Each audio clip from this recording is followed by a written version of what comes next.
Well, hello, pre-algebra kiddos. Miss you so much. You have no idea how weird it is to teach to no one in the classroom, just to this little box, hoping that you all can see everything. So yeah, I did get my hair cut yesterday. My little 82-year-old mother, my only hairdresser, came over to the house. She lives real close. And she brought my dad, and they were so cute. They came in with their bandanas around their mouths. We did it outside. We sanitized all the tools afterward. I tried not to breathe.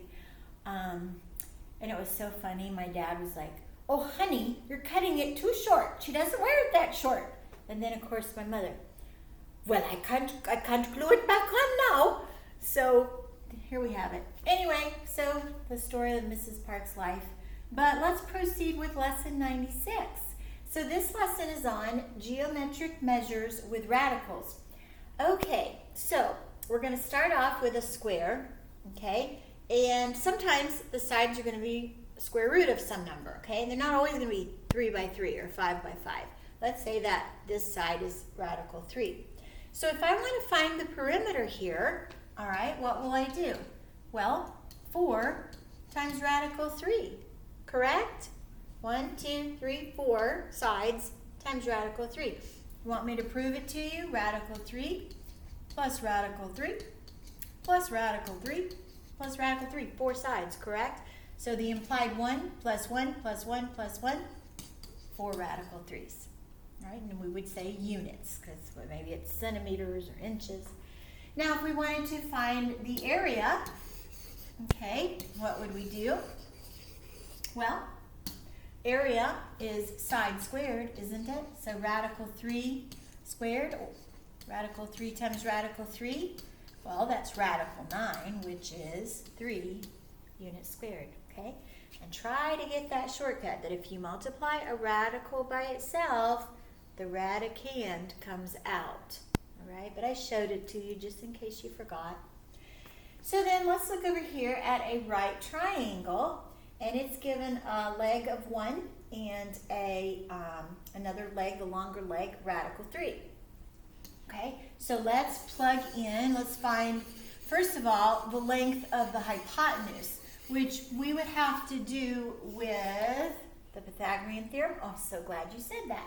So we would say leg squared plus leg squared equals the hypotenuse squared. That's the C we're looking for, and the theorem says to square the sum of the legs, okay? So 1 squared is 1. Radical 3 getting squared, we just talked about, that's 3. All right, so 4 equals C squared. Take the square root of both sides. So C is 2. Now we can say plus or minus 2, but we know it's a measurement, so we know it would be positive. So this hypotenuse is 2. So now, if I want to find the perimeter, I would say 2 plus 1 plus radical 3. Well, 2 plus 1 is 3 plus radical 3. I can't add that together. I don't know what that is. So I just leave it like that, okay? My area of the triangle, base times height over 2. Well, radical 3 times 1 is still radical 3 over 2 units squared.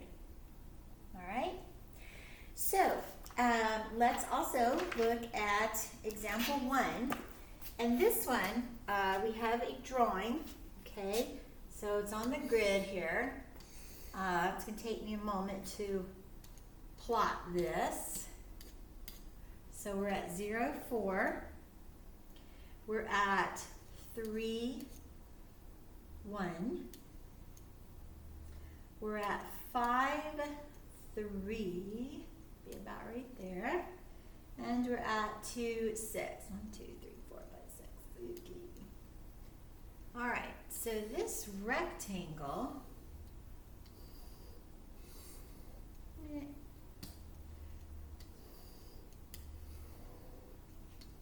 okay. All right, so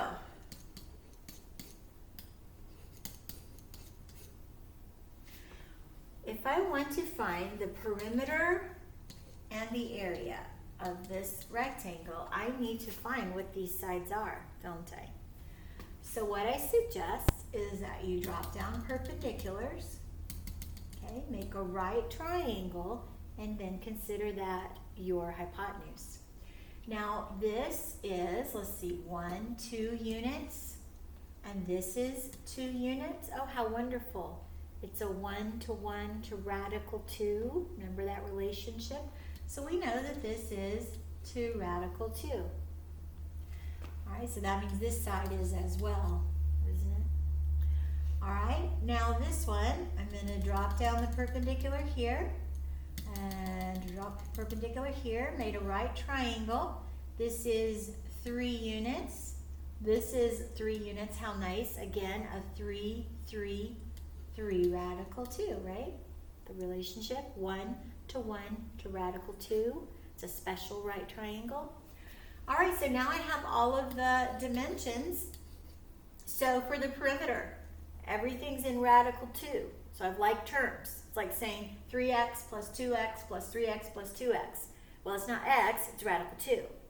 So 3 plus 3, 6, 7, 8, 9, 10. So 10 radical 2 units for the perimeter. For the area, I would do base times height. All right. So the numerical part, 3 by 2 is 6. Radical 2 times radical 2 is 2. So 6 by 2, 12 units squared for the area. All right, so not too bad. If you have questions, go back through, rewind, watch it again. Maybe you'll get it. Study the example. You might like their interpretation better than mine, or their presentation. All right, we talked about example 2 already. So let's go to the practice. I want you to do it on your own first, then look at what I've done, all right?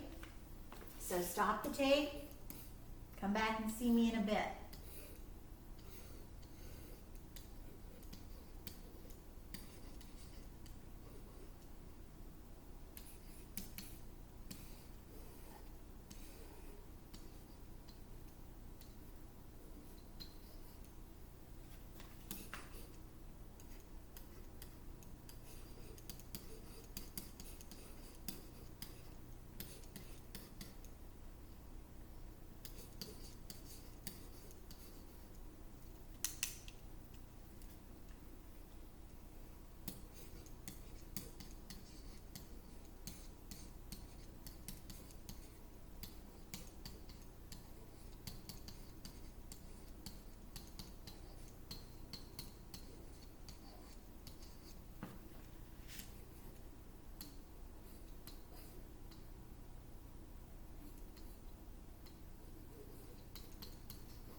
so for A, I added 3, 6, 8, 10, radical 3 units for the perimeter.